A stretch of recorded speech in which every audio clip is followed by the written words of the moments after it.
రాసిన పత్రిక 4వ అధ్యాయము 19వ వచనము. ఫిలిప్పీలకు రాసిన పత్రిక 4వ అధ్యాయము 19వ వచనము. పేజ్ నెంబర్ వచ్చి 180. కొత్త నిబంధనలో పేజ్ నెంబర్ 180. ఫిలిప్పీలకు రాసిన పత్రిక 4వ అధ్యాయము 19వ వచనం చదువుకున్నాం.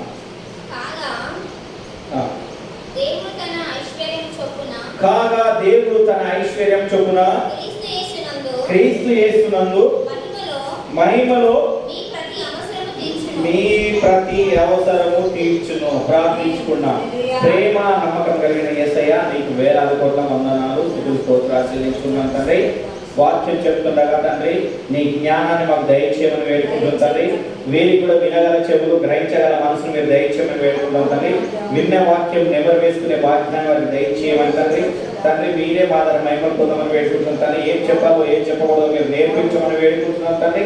వాక్యం ద్వారా మీరు మాట్లాడమని యేసు నామమున అడుగుచున్నాం తండ్రి. ఆమేన్, ఆమేన్. కాగా దేవుడు తన ఐశ్వర్యం చొప్పున క్రీస్తు యేసునందు మహిమలో మీ ప్రతి అవసరము తీర్చునుగాక. ఆమేన్. ఎప్పుడు తీరుస్తాడు మరి ప్రతి అవసరము? దేవుడు మనకు ఏం చెప్తున్నాడంటే, ఆయన ఏమంటున్నాడే, ప్రతి అవసరం తీరుస్తాడు. ఎందుకు తీర్చాడు? ఆనాడు ఇజ్రాయేలుకు దేవుడు వాగ్దానం చేశాడు. ఏంటంటే, రాజు రాసిన మొదటి అధ్యాయం 8:50 ఒకసారి చూడండి. మొదటి రాజులు 8వ అధ్యాయం 59వ వచనం ఒకసారి చూడండి ఏమైందో. పాత నిబంధనలో 288 పేజీ. ఆయన తన దాసుడైన నా కార్యమును ఇశ్రాయేలుకు తన జనుల కార్యమును అవసరం చొప్పున ఎల్లప్పుడూ నిర్వహించినట్లు నేను యెహోవా ఎదుట విన్నపము చేసిన ఈ మాటలు రేయింబగలు మన దేవుడైన యెహోవా సన్నిధిని ఉండునుగాక. ఆమేన్. ఏం చేస్తాడంట? అవసరము చొప్పున ఎల్లప్పుడూ నిర్వహించున్నట్లు. ప్రతి మనిషికి అవసరం ఉంటుంది. ఉంటుందా? ఉన్నదా లేదా? అవసరం వింటున్నారా? పాటలు పాడి అలసిపోయారా? అలసిపోలేదు కదా? గట్టిగా హల్లెలూయా చెప్పండి. హల్లెలూయా. రేయింబగలు దేవుడు గుర్తుపెట్టుకున్నాడు. మనిషి ప్రతి విషయం మనకు ఉండేది 24 గంటలు. రేయింబగలు. ఇది వినాలి, అందరు వినాలి. ఇది చూడాలి, నన్ను చూడాలి, బైబిల్ చూడకండి. ఏంటంటే రేయింబగలు ప్రతి అవసరాన్ని ఆయన తీర్చడానికి రెడీగా ఉన్నాడు. అవసరాలకు నిమిత్తం ఆయన మన ఏవైతే అవసరాలు ఉన్నాయో ఆ అవసరాలు ఆయన తీర్చడానికి ఉన్నాడు. కానీ మనం ఏం చేస్తామంటే తొందర పడుతుంటాం. ఏం చేస్తాము? తొందర పడుతుంటాం. బైబిల్లో కూడా ఒకరు ఉన్నారు, మార్తా అన్నది. లూకా సువార్త 10:41 ఒకసారి చూడండి. ఒకసారి చూస్తా. తొందరపాటు అన్నది ఎలా ఉంటుందంటే చూడండి. యేసు ప్రభు వారి యుద్ధకు వస్తే లూకా సువార్త 10వ అధ్యాయము 41వ వచనం. 10:41.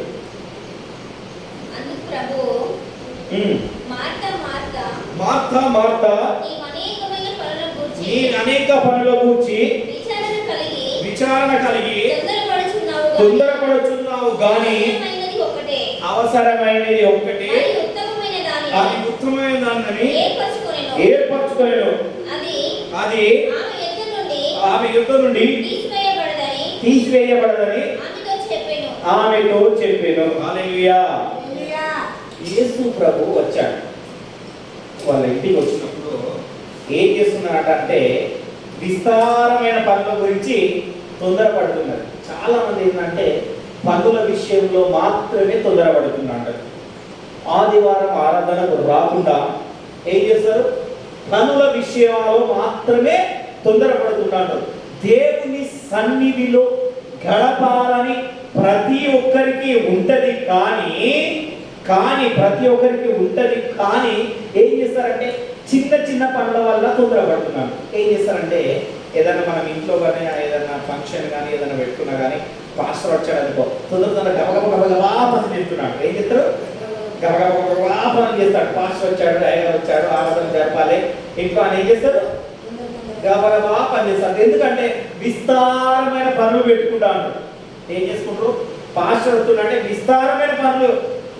దేవునికి ప్రిఫరెన్స్ ఇవ్వరు చాలా మంది. ఎవరికి ఇవ్వరు? దేవునికి ఇవ్వరు. అక్కడ యేసు ప్రభు వచ్చి కూర్చున్నాడు. కూర్చుంటే ఏమైతుంది? మార్త ఏం చేస్తుందంటే పనుల విషయం, ఆయనకి ఏం పెట్టాలా, భోజనం ఏం పెట్టాలా, ఏం చేయాలా అని ఆ పని ఈ పని ఏం చేస్తూనే ఉంది. ఎప్పుడు కడుపు తిప్పలే. ఏంటిది? ఎప్పుడు కడుపు తిప్పల గురించి ఆమె చూస్తున్నది. కానీ దేవుడు ఏమంటున్నాడు? అవసరమైనది ఒకటే. ఆ ఒకటి ఏంటిదంటే నేను ఉన్నప్పుడు నాతోని ఉండాలి. హల్లెలూయా. యేసుక్రీస్తు ఉన్నప్పుడు యేసుక్రీస్తు మాటలు శ్రద్ధగా వినాలి. వాక్యాన్ని మనం ఎప్పుడైతే శ్రద్ధగా వింటామో, ఎప్పుడైతే వాక్యానుసారంగా శ్రద్ధగా మనం జీవిస్తామో, ఎప్పుడైతే వాక్యాన్ని మన హృదయంలో చొచ్చుకొని పోతుందో అప్పుడు మనలో విస్తారమైన పనులు ఉండయి. ఏమున్నాయి? పనులు ఉండవు. ఒక్కటి దేవుని వాక్యమే వినాలి. వాక్యం తర్వాతనే పని. ఏంటిది? వాక్యం ముందు, దాని తర్వాత పని. ఎప్పుడైతే నువ్వు వాక్యం వింటావో, వినుట వలన నీకు విశ్వాసం కలుగుతుంది. ఆ విశ్వాసం కలిగిన కొద్దీ నీకేమైందంటే నీకు స్వస్థత కూడా కలుగుతుంది. హల్లెలూయా. నీ విశ్వాసమే నిన్ను స్వస్థపరచును. చాలా మంది ఏం చేస్తారంటే వాక్యాన్ని వినకుండా ఎక్కడ అద్భుతాలు జరుగుతున్నాయి, ఎక్కడ ఏం జరుగుతున్నాయని పరిగెత్తుతుంటాడు. అద్భుతాలు అన్నది మహా జరుగుతాయి, మహా అద్భుతంగా జరుగుతున్నాయి. కానీ పరిగెత్తడం వీళ్ళు ఏం చేస్తారు? ఓన్లీ అద్భుతాల గురించే పరిగెత్తు ఉంటారు, వాక్యాల గురించి పరిగెత్తారు. హల్లెలూయా. అంటే వాళ్ళది ఏంటంటే వాళ్ళు ఏ పని పెట్టుకున్నారు? వారిలో కార్యం జరగాలి అంతే. బ్రతుకు మారకూడదు. ఏం చేయరు? బ్రతుకు మారకూడదు, కానీ నా జీవితంలో కార్యం జరగాల. హల్లెలూయా. అర్థమవుతుందని చెప్పేది రెండు చేతులు పైకి. హల్లెలూయా. హల్లెలూయా. మన జీవితంలో కార్యం కంటే మన బ్రతుకు మారడం చాలా ఇంపార్టెంట్. ఎందుకంటే కొంచెం కాలమే శోధన ఉంటుంది. చాలా మందికి తెలియదు. పేతురు రాసిన మొదటి పత్రిక 1వ అధ్యాయం 6వ వచనం చూడండి. ఒకసారి చూడండి, త్వరగా హల్లెలూయా. పేతురు రాసిన మొదటి పత్రిక 1వ అధ్యాయం 6వ వచనం. మీరు మిక్కిలి ఆనందించుచున్నారు గాని అవసరము బట్టి నానా విధములైన శోధనల చేత ప్రస్తుతము కొంచెము కాలము మీకు దుఃఖము కలుగుచున్నది. అబ్బా, ఎంతకాలం జరుగుతుందట? ఏమట? ఇందువలన మీరు మిక్కిలి ఆనందించుచున్నారు గాని అవసరాన్ని బట్టి నానా విధమైన శోధనల చేత ప్రస్తుతము కొంచెం కాలమే మీకు దుఃఖం కలుగుతుంది. ఎంతకాలం కలుగుతుంది? కొంచెం ఆనందం కలుగుతుంది. అద్భుతం జరగగానే యేసయ్య నన్ను స్వస్థపరిచిండు, హల్లెలూయా, ఆమేన్. ఏం జరుగుతుంది? ఆనందం, ఎక్కడ లేని ఆనందం. ఆ ఆనందాన్ని నువ్వు నిలుపుకోలేదు, ఆ ఆనందాన్ని నువ్వు స్థిరపరచుకోవట్లేదు. ఏం చేస్తున్నావు? ఆ ఆనందాన్ని ఏంటంటే వాక్యం వినకుండా నువ్వు ఎప్పుడైతే నువ్వు నానా విధమైన పనులు పెట్టుకొని ఏం చేస్తున్నావో ఆ విషయం చేసినప్పుడు దేవుడు ఏం చేస్తున్నాడ? కొంచెం కాలం శోధన పెట్టాడు. ఎంతకాలం? కొంచెమే ఎక్కువ అన్నాడా? బైబిల్ ఏం చెప్తుంది? కొంచెం కాలం. అపోస్తలుడైన పేతురు అంటున్నాడు కొంచెం కాలమే శోధన, దాని తర్వాత నీకు అస్సలు ఉండదుగా. ఇంకొక కాడు ఉంటుంది, హెబ్రీలో 10:36 ఓటమే ఉండదట. హల్లెలూయా. ఆ కొంచెం కాలము శోధనను నీవు సహిస్తే నీకు తర్వాత ఓటమి అన్నది ఉండదు. కొంచెంకాలం శ్రమ రాగానే నువ్వేం చేస్తున్నావు? దేవునికి దూరంగా ఉంటున్నావు. ఆయన కార్యాన్ని ఏం చేస్తున్నావు? అశ్రద్ధ చేస్తున్నావు. హల్లెలూయా. నీకు శ్రమ కలగగానే, నీకు శోధన కలగగానే యేసయ్య దగ్గరికి వచ్చి యేసయ్య నాకు శోధన కలిగింది, నాకు శ్రమ కలిగింది అని నువ్వు ఏం చేస్తున్నావు? అంగలారుస్తున్నావు. కానీ ఆ శోధన కాలం అన్నది బైబిల్ చెప్తుంది కొంచెం కాలమే. ఎంతకాలము? కొంచెం కాలమే. యోబుకి ఎంత కాలం ఉంది? కొద్ది కాలం ఉందా? మొత్తం శాశ్వతంగా ఉందా? కొద్ది కాలమే ఉంది. తప్పిపోయిన కుమారుడు కూడా అంతే. ఆయన తండ్రి దగ్గర నుండి ఆస్తి తీసుకొని వెళ్ళిపోయాడు, జల్సా చేశాడు. దాని తర్వాత ఆయనకు శ్రమ వచ్చింది. ఆ కొద్ది కాలమే శ్రమ వచ్చింది. హల్లెలూయా. తినడానికి లేదు, తిండి లేదు, ఏది లేదు. ఎక్కడెక్కడో పని చేస్తున్నాడు, పందులో పొట్టు తింటున్నాడు, పందులోకి లేకుండా పొట్టు తింటున్నాడు. యజమాని ఎలా ఉంటేసిండు. హల్లెలూయా.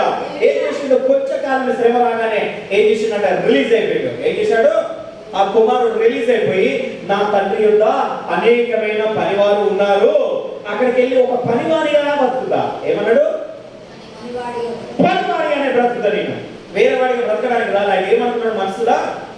నీవు కూడా ఈ కొంతకాలంలో యేసుక్రీస్తు పనివాడిగా బ్రతకడానికి ఆయన యుద్ధకు నువ్వు ఎప్పుడైతే వస్తావో అప్పుడు ఏం చేస్తాడు తెలుసా? దేవుడు తప్పిపోయిన కుమారుని ఏ విధంగా అయితే హత్తుకొని పరలోక రాజ్యంలో విందు చేశాడో ఆ విధంగా విందు చేస్తాడు.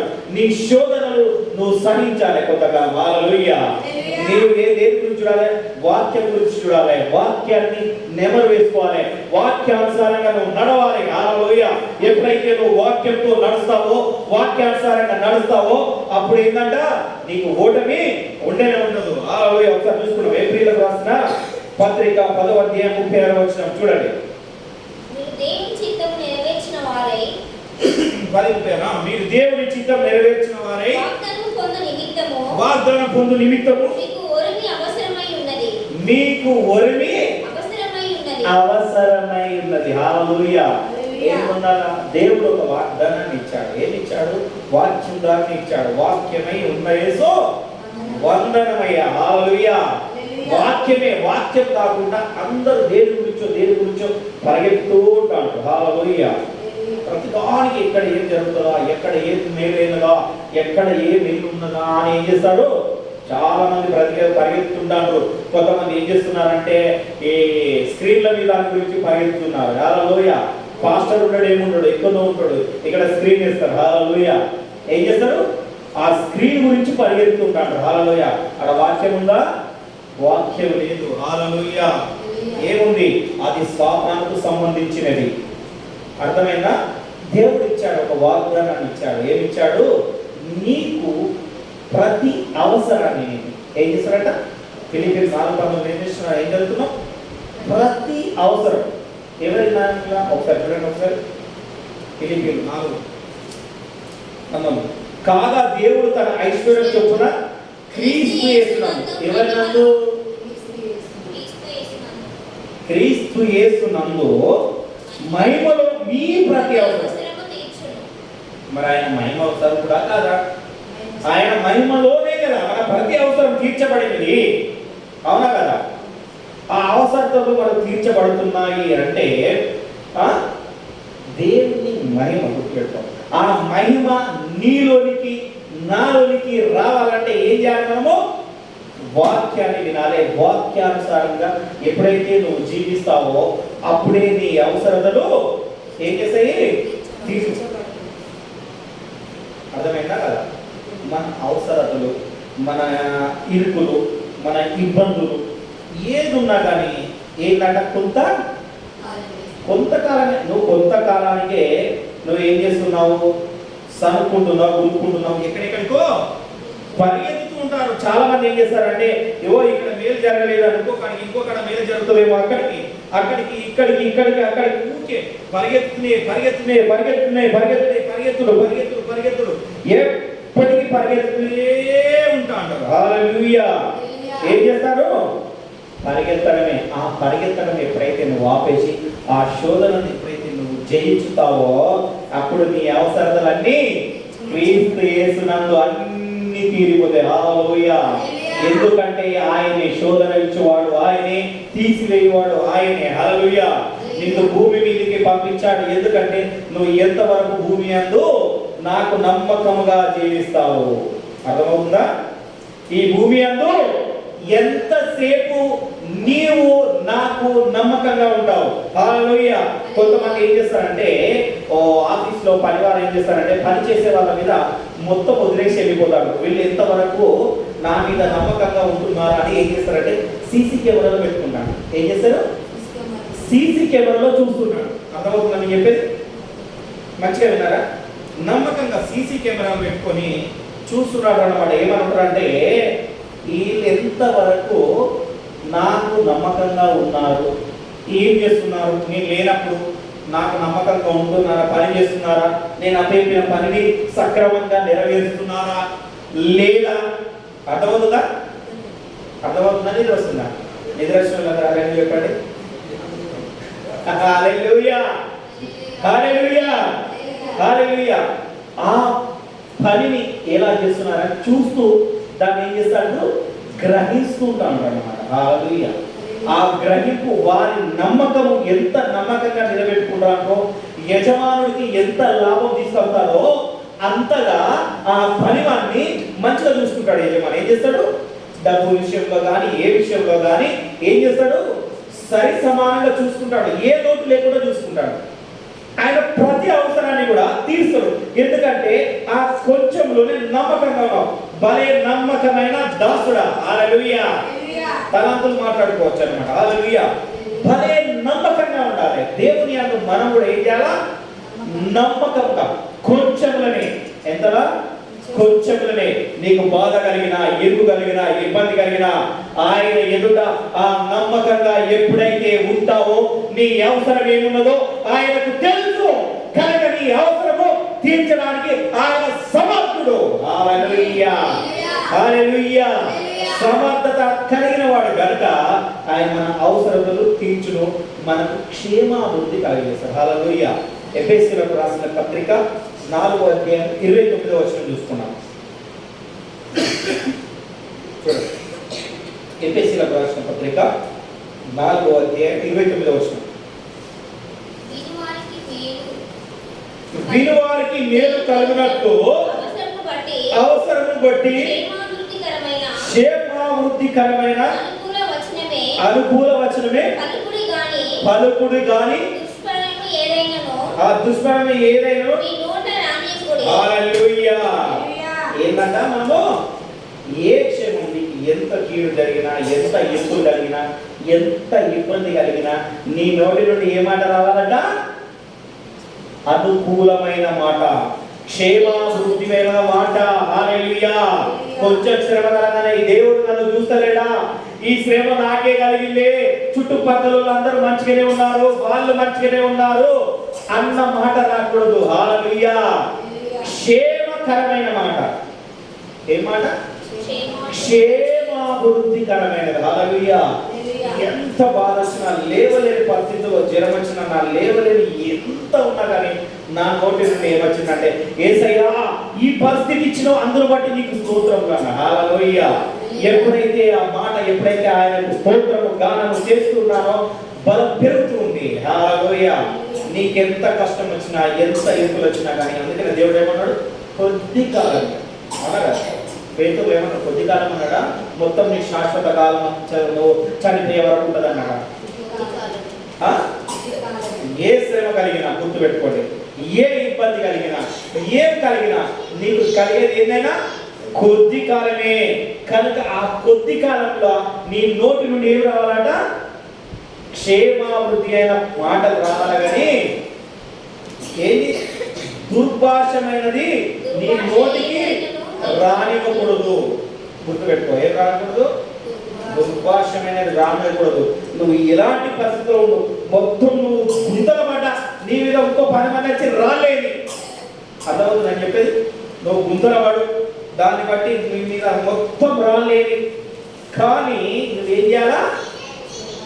క్షేమకరమైన మాటలు. యేసు ప్రభువు ఎంత ఇబ్బంది పెట్టినా, ఎంత చేసినాడని ఆయన నోటి నుండి క్షేమకరమైన మాట వచ్చింది. అంతకుముందు చాలా మందిని యేసు ప్రభు లాగా సిలువ వేశాడు. ఏం చేశాడు? యేసు ప్రభు లాగా చాలా మంది సిలువ వేస్తే వారి నోటి నుండి దుర్భాషలు ఆడిల్లాట. ఏం చేసిందో తిట్టిల్లాట. వాళ్ళ నోటి మీద వాళ్ళకి బాధ పెడుతుంటే సైనికులను కానీ, ఆ రాజులు కానీ ఏం చేశారు? తిట్టారు. చరిత్ర ఏం చేసిండు? తిట్టిల్లు. తిడితే ఈ యేసు ప్రభు కూడా అదే విధంగా తిడతాడు అనుకుని అక్కడ అనుకున్నారట సైనికులు. వాళ్ళందరూ ఏమనుకున్నారు?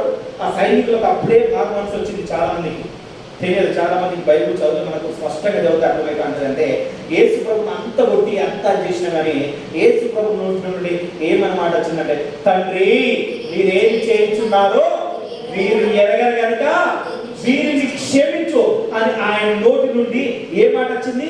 సత్క్రియమైన మాట, మంచి మాట రాగానే అక్కడ ఉన్న వాళ్ళందరూ పరిశాన్ అయిపోయింది. హల్లెలూయా.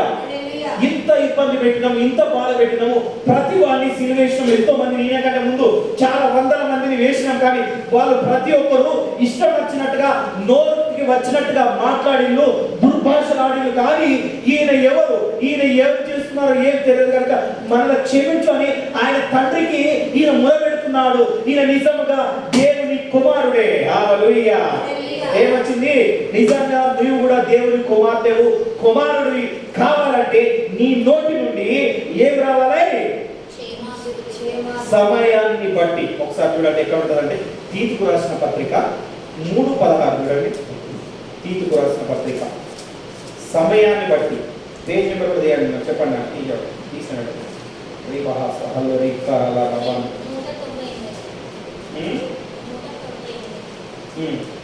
ఓకే, తీతుకు రాసిన పత్రిక 3:14 చూడండి ఒకసారి.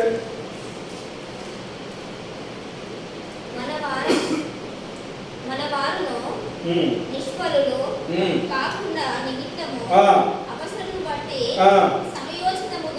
అవసరాన్ని బట్టి సమయోచితముగా సత్క్రియలను శ్రద్ధగా చేయుటకు నేర్చుకోవాలను. ఆయన ఏం చేసిందంటే యేసు ప్రభు సమయాన్ని బట్టి ఏం చేశాడట? సమయాన్ని బట్టి, సందర్భాన్ని బట్టి. ఎందుకు అంటే ఆయన మాట్లాడి ఎంత శ్రమ కలిగిన తండ్రి, వీరేమి చేయించున్నారో వీరు ఎరగరు గనక వీరిని క్షమించు. అంతే.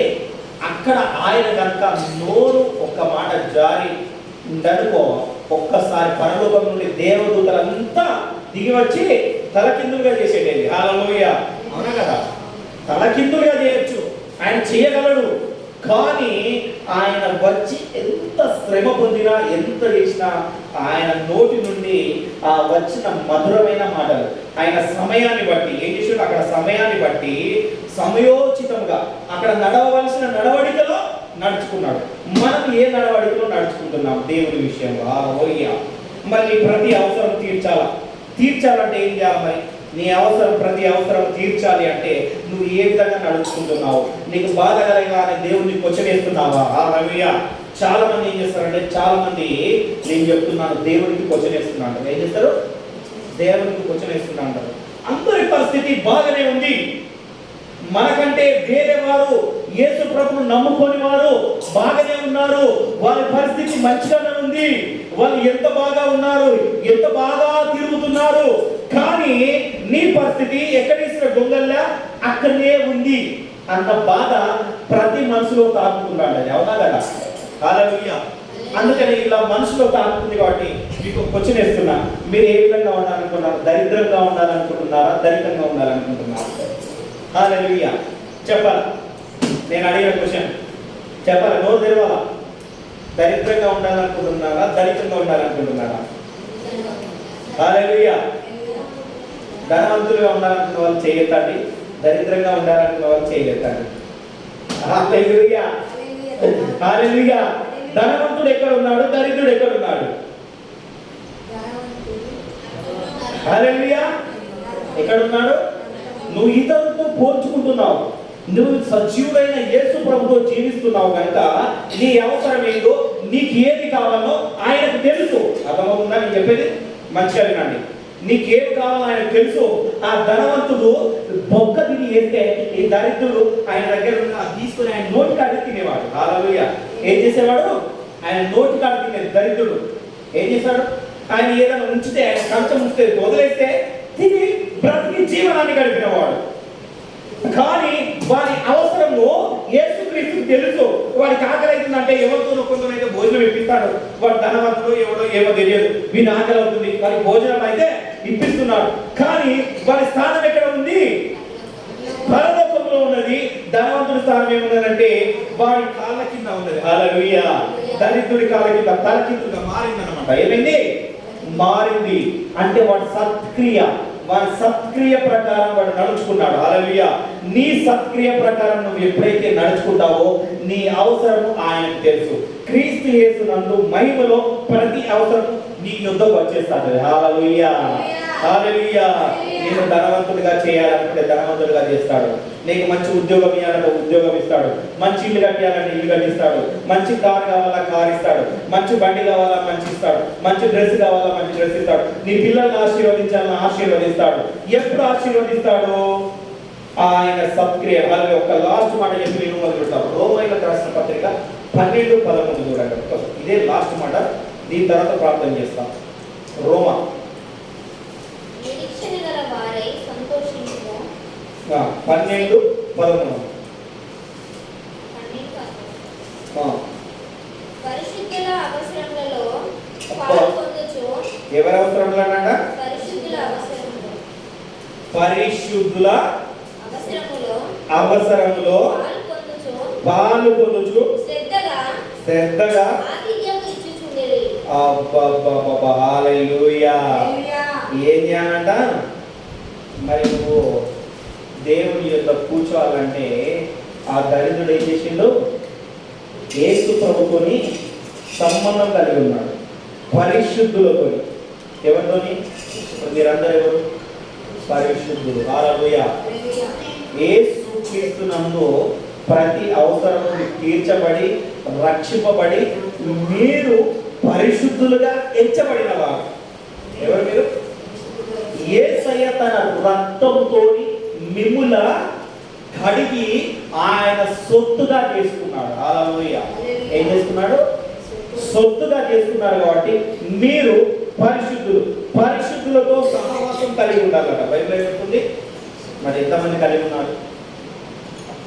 ఎంతమంది కలిగి ఉంటున్నారు? పరిశుద్ధులతో సహవాసం కలిసి ఉండడం అంటే ఏంటి తెలుసా? పరిశుద్ధులను పిలుచుకొని ఇంటికాడ ఆరాధన పెట్టుకోవడం. హల్లెలూయా. పరిశుద్ధులతో పాలు పొందుకోవడం అంతే. పరిశుద్ధులతో భోజనం చేయడం కాదు. ఆ భోజనం కాదు, ఇది భోజనం. హల్లెలూయా. వాక్యమనే భోజనం, ఆహారము పంచుకోవాలి. పరిశుద్ధులతో ఏం పంచుకోవాలి? వాక్యం అనే ఆహారాన్ని పంచుకోవాలా? ఎప్పుడైతే ఈ వాక్యం అనే ఆహారాన్ని నువ్వు పంచుకుంటావో, ఈ వాక్యాన్ని ఎప్పుడైతే నీ హృదయంలో నువ్వు పెట్టుకుంటావో, అప్పుడే నీ అవసరతలు తీరుతాయి. లేకపోతే నీ అవసరతలు తీరయి. నువ్వు స్వస్థతలకు చూస్తే నీకు స్వస్థత మాత్రమే జరుగుతుంది. ఏం జరుగుతుంది? స్వస్థత మాత్రమే జరుగుతుంది. హల్లెలూయా. యేసు ప్రభు ఎన్నో స్వస్థతలు చేసిండు. ఆయన శిష్యులు కూడా చేశారు. హల్లెలూయా. ఇప్పుడు మనము ఆయనతో ఉన్న వాళ్ళం మనం కూడా ప్రార్థన చేస్తుంటే కార్యంలో జరుగుతుంటా అంటే, కానీ కార్యాలు జరుగుతాయి. కానీ నీ అవసరం తీరాలి అంటే ఏం చేయాలనుకో? పరిశుద్ధులతో సహవాసం కలిగి ఈ పరిశుద్ధ గ్రంథాన్ని నెమరు వేస్తూ ఉండాలి. ఏం చేస్తున్నారా? నెమరు వేస్తున్నారా? వాక్యాన్ని నేను రాసుకోవాలని చెప్పిన, రాసుకుంటున్నారా? రాసుకోవట్లేదు. ఎప్పుడైనా మీరు ఖాళీ ఉన్నప్పుడు వాక్యం రాసుకొని ఆ వాక్యం చెప్పింది అయ్యగారు ఓకేనా కాదా అని మీరు ఏం చేయాలా? దాన్ని చేయాలా? చేసి దాని తర్వాత మీరు కూడా ఇంకొకటి బోధించే వారిగా ఉండాలి. ఎప్పుడు విశ్వాసంగానే ఉంటారా? అర్థమవుతుందని చెప్పేది? బోధించే వారిగా ఉండాలి. మనం ఏం చేయాలా? బోధించే వారిగా ఉండాలి. ఎన్నుకున్నాడు దేవుడు, దాని తర్వాత ఏర్పరచుకుంటాడు. హల్లెలూయా. మొదటగా ఏం చేస్తాడు? ఎన్నుకుంటాడు, పిలుస్తాడు, పిలిచాడు, దాని తర్వాత ఏర్పరచుకుంటాడు. అంటే ప్రత్యేకించబడతారు. ప్రత్యేకించబడడం ఎక్కడ పడతారు? ప్రత్యేకించబడడంలో వాక్యం దారి. వాక్యమే నేర్పిస్తుంది. యేసు ప్రభువే మనకు నేర్పిస్తాడు. ప్రతి విషయాన్ని నేర్పిస్తాడు. కనుక మన అవసరతలు, మన అక్కర్లు అన్నీ తీరాలి అంటే మనం ఏం చేయాలా? క్రీస్తు యేసునందు మహిమ ఏ విధంగానైతే పొందుకున్నామో, ఆయన వాక్యాన్ని ఏ విధంగానైతే మనం నెమరు తీసుకుంటామో, అప్పుడు మన అవసరతలు అక్కర్లన్నీ తీరిపోతున్నాయి. హల్లెలూయా. అవునా కదా? తీరుతాయా? తీరయా? ఎప్పుడు తీరుతాయి? నువ్వు వాక్యాన్ని శ్రద్ధగా విను, వాక్యానుసారంగా నువ్వు నడు, వాక్యంలో నువ్వు జీవించు. వాక్యానుసారంగా నువ్వు ఎప్పుడైతే ఉంటావో అప్పుడే. ఎప్పుడు ఇచ్చాడు? ఎప్పుడో ఇచ్చిన దేవుడు వాగ్దానం. నీ అవసరాలు రాజులకు రాసిన మొదటి రాజులు 8:59 చదువుకున్నామా లేదా? ఎప్పుడో చెప్పాడు. ప్రతి అవసరం ఏ విషయంలో ఆయన నీకు నేను ప్రతి అవసరాన్ని నేను తీరుస్తా, నీతో నేను నడుస్తా అంటున్నాడు. కానీ ఆయనతో నడవడానికి మనము ఇష్టపడటం లేదు. హల్లెలూయా. ఏం చేస్తున్నాము? ఇష్టపడకుండా విస్తారమైన పనులు మార్తలాగా ఏం చేస్తున్నాము? మార్త విస్తారమైన పనుల గురించి చింతిస్తున్నాము. హల్లెలూయా. మనం ఏ విధంగా దేని గురించి చింతిస్తున్నామో తెలుసుకొని మనం వాక్యానుసారంగా మనం జీవిస్తున్నామా లేదా, మనం వాక్యానుసారంగా ఉంటున్నామా లేదా అన్నది ఒక్కసారి మనం ఆలోచించుకొని మనం ప్రార్థించుకున్నాము. మన అవసరతలన్నీ తీర్చాలంటే మన ప్రతి అవసరం శోధనలు కొంచెమే, మన బాధలు ఇరుకులు ఇబ్బందులు కొంచెమే, కొంతకాలమే ఉంటాయి. కానీ తర్వాత ఏమవుతుంది? మహిమ కలుగుతుంది. మన అవసరతలన్నీ తీరుతాయి. కనుక మనం ఏ పరిస్థితిలో ఉన్నామన్నది ఒక్కసారి మనలో మనము పరీక్షించుకున్నాం. అందరం ప్రార్థించుకున్నాం, పరీక్షించుకున్నాం. అందరూ మోకరించండి, అందరూ మోకరించండి. యేసయ్యా మన పరిస్థితి ఏంటి?